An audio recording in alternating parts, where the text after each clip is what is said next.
Hello, I'm packing because I'm off to St Beuno's tomorrow for a week-long retreat, and you might be wondering, Where's St Beuno's? What's St Beuno's? Uh, how do you spell that?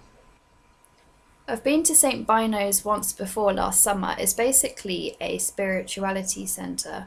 It's run by Roman Catholics who are particularly knowledgeable and experienced in Ignatian spirituality. And I can explain a bit about what that word means at the end of this video. But it's basically anyone from any Christian background is welcome there. And sometimes they will do retreats on a theme, usually like to do with Ignatian spirituality.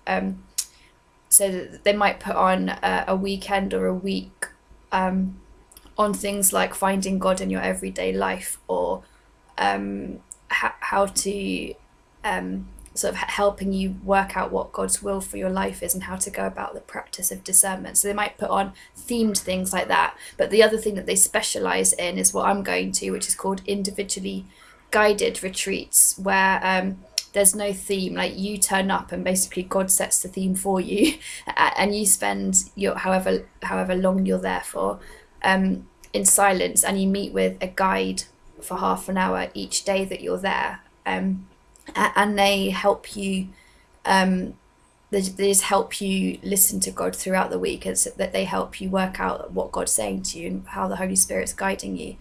So that's the kind of thing that I'm going to. But before I tell you a bit more about how it works, or what to expect there, I'll just show you a few photos first, and you can picture what I'm talking about. St Beuno's is in North Wales, so here it is on a map. And then here is a picture of the main building, taken from the grounds and then looking down over the countryside below. This is the main entrance corridor that you arrive into, with a few offices off it. And then this is what the rest of the building mostly looks like, just lots of corridors of bedrooms coming off it. This is the refectory where we have the meals. And then this is one of the rooms or small chapels that you can pray in, with reserved sacrament in it. And then here's the main chapel with a kind of stone Welsh style altar. These are the gardens just outside the building. And then here's a view kind of coming out of those gardens, and you can then go off into the countryside in any direction. And here's a photo from a hill nearby looking down onto St Beuno's. I can't talk about the kinds of retreats that have a theme and a more kind of teaching aspect, because I've never been in one of those. I only know the silent, individually guided retreat format because I've experienced that before, and that's what I'm going to tomorrow. So there are different lengths that you can choose from. I think like 3 days or 3 days or 5 days or 6 days or something like that. I'm going for 6 days, and then your that doesn't include your travel your arrival and departure days either side of that. So I'm going away for 8 days, but I'm kind of there for 6 full days in between. So what they do is, I think, however long you're staying there, I think you almost always arrive on a Monday afternoon. So the first thing they do is probably give you a cup of tea or something, and then they show you. I can't remember exactly what's first, but they show you around they give you a tour of the building, so you know everything is. And then the other thing they do on the first evening is they take you into a room, and before you've gone, you have written a little bit about yourself, like your Christian tradition or your spirituality. So what they do is they try and match you with a guide that they reckon will be the best kind of spiritual accompanier for you for the time that you're there. So they'll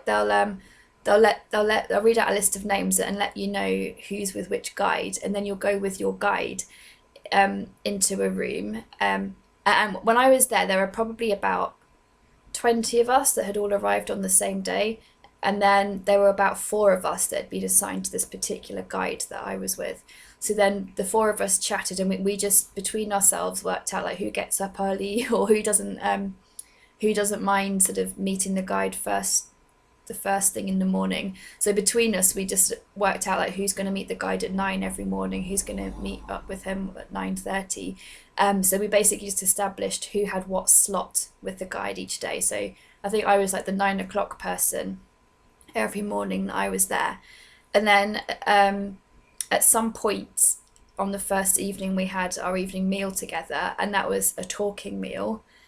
And then it was either from that meal or from the first evening service that from then on we were on silence until the morning that we left. So you literally did not speak to anyone. Like if you passed in the grounds or the building, you didn't speak to them. When we ate meals together, we ate in silence. And the only time that you would talk would be for that half an hour with your guide at whatever time of day you'd been kind of set up to have your daily appointment with them. There were, I can't remember what services there were now, but there were a few services that you could go to each day if you wanted to. I think the main one was there was definitely a daily Eucharist, and they did it in such a way that it was anyone was welcome to go up and receive communion. And the feel of it was Roman Catholic priests who were presiding over the services, but I loved the feel of it because it wasn't the form of like Catholic spirituality that I feel uncomfortable with. It was kind of got to the core of Catholic spirituality, but kind of maybe because it's in Wales was blended with a kind of more Celtic feel as well. I remember every day the Mass or the Eucharist, it was you'd have a Roman Catholic priest would preside, but then it'd often be a lay person who had a particular gift for like spiritual wisdom and spiritual teaching and preaching. A lay person would be invited to give a short reflection on the Bible passage that evening, and yeah, anyone could go up for communion. And before the service, they would play a quite gentle but contemporary song in the chapel. So it had like a very relaxed, informal, very beautiful Celtic meets Catholic feel to it somehow. And then the other thing that I remember there being every day, and these are all optional, after the evening meal, there was they'd bring out the reserved sacrament into a monstrance for half an hour. So there'd be like a half an hour exposition every evening, which quite a few of us found very powerful. And you would basically just sit in chapel, those that wanted to, in silence, just looking at the blessed communion bread, and just using that to meditate on Jesus himself. They were the two daily services that I remember. And other than that, there are set meal times. So if you want to eat, then you needed to be there at those times. And they were done you'd eat in silence, obviously, but it was kind of buffet style. Go up and help yourself to food, and then just sit wherever you want. In a more kind of cafeteria style. You can probably see from the photo I put up of how that's arranged, like how the meal times work. I think that's most of what there is to say about it. You're basically just left to your own devices. And when I was there are various places you can go around the grounds. Basically, my guide suggested, because you're not going to be realistically, you're not going to be praying like very focused praying, like from the minute you wake up to the minute you go to sleep. So the guide that I had suggested getting into a rhythm of having 4 45-minute silences in my day where I'd sit with God and listen to God and maybe write in my journal or pray with a particular Bible passage.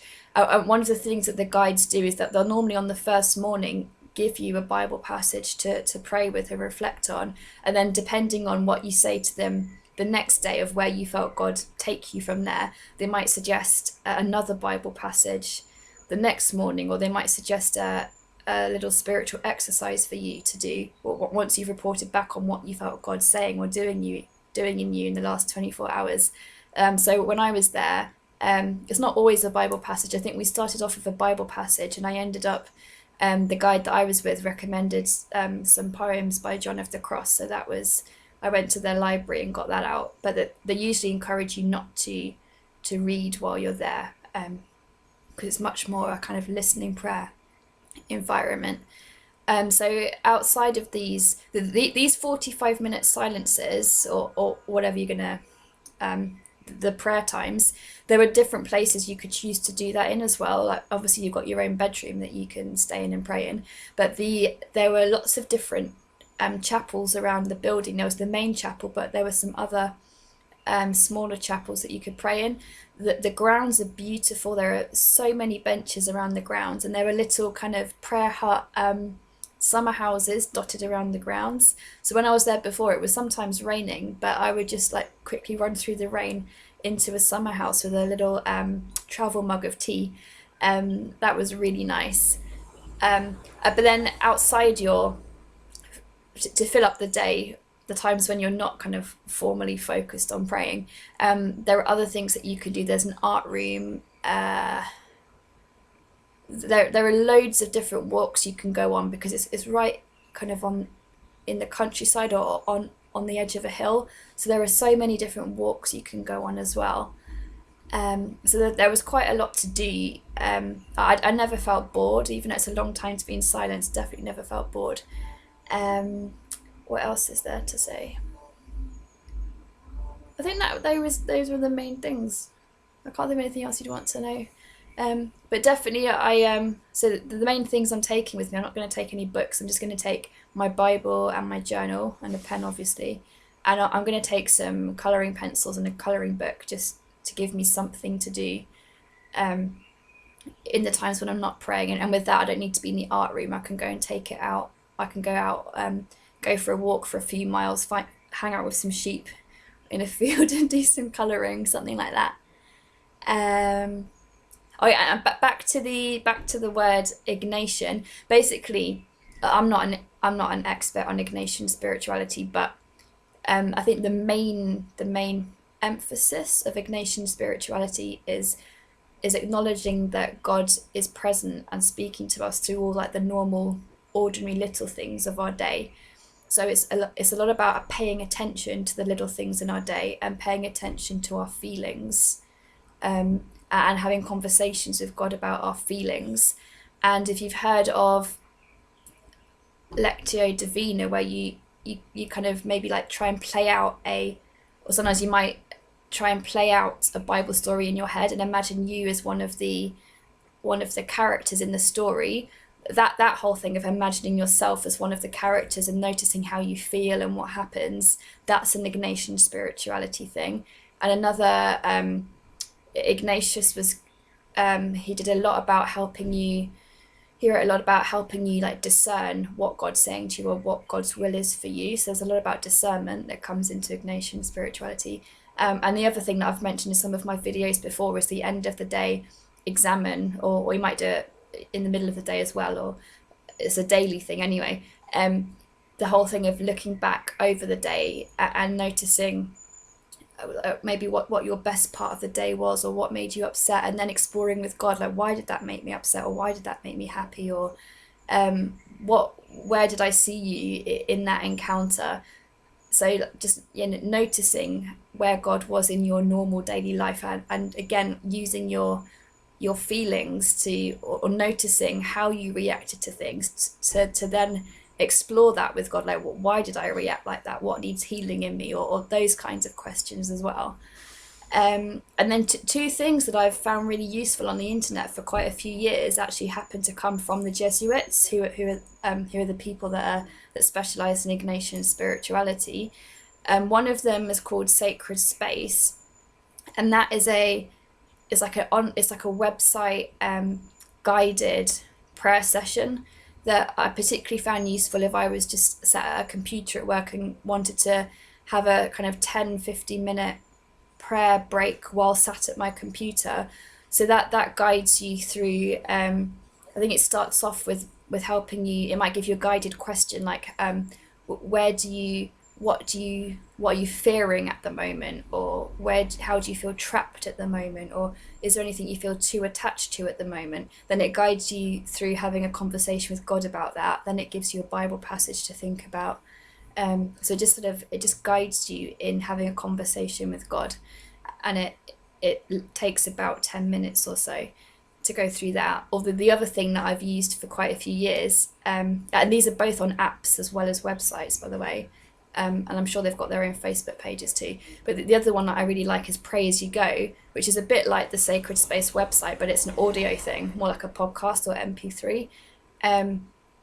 But it's now an app. You used to have to download things, but with the app, you just listen to it straight. And it's a similar thing. It's reflecting on the day's Bible reading, but then it gives you it plays some nice music beforehand, then it plays some nice music in the background, and helps you reflect on the Bible passage, but how it relates to your personal life and what God might be saying to you through that Bible passage on that particular day.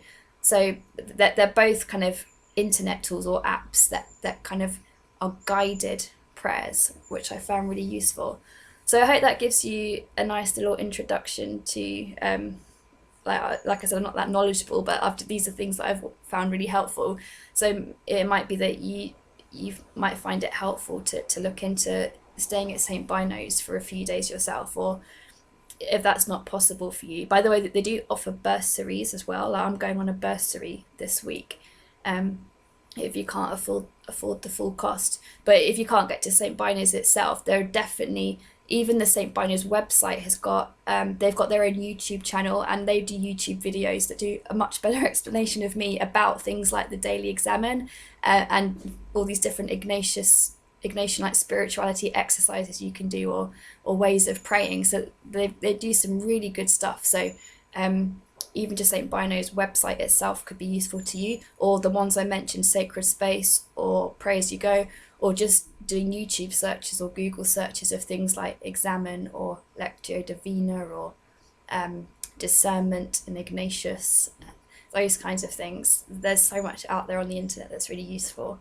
So I hope you found this video helpful and interesting, and I hope it encourages you to explore Ignatian spirituality more, definitely.